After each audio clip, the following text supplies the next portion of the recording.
বিপুল ভোটে পাস করে নিয়ে আসার জন্য এই ছেলে দিয়ে কাজ হবে ইনশাআল্লাহ। আজিজ, এত রকমের দরকার দিলাম।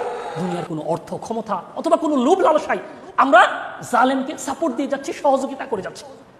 অথচ 1450 বছর পূর্বে নবী মুহাম্মদুর রাসূলুল্লাহ ঘোষণা করে দিয়েছেন, মান মাশা মা যালিম লিউকাউয়াহু ওয়া হুয়া ইয়ালামু আন্নাহু মিনাজ যালিম। মান মাশা মা যালিম, যে ব্যক্তি কোনো জালেম অত্যাচারী ব্যক্তির সাথে চলাফেরা করলো, কিসের জন্য? লিউকাউয়াহু, তার শক্তি সামর্থ্য বৃদ্ধি করার লক্ষ্যে। ওয়া হুয়া ইয়ালামু আন্নাহু মিনাজ যালিম, অথচ আপনারা জানেন যে এই লোকটা জালেম। আল্লাহ নবী সাল্লাল্লাহু আলাইহি ওয়াসাল্লাম বলেছেন, ফাকাদ খরাজা মিনাল ইসলাম, এই ব্যক্তি যেন আল্লাহর ইসলাম থেকে বের হয়ে গেল। হাদিস বাইহাকী, মুসনাদ আহমদ। আজকে আমরা কোন স্তরে রয়েছি?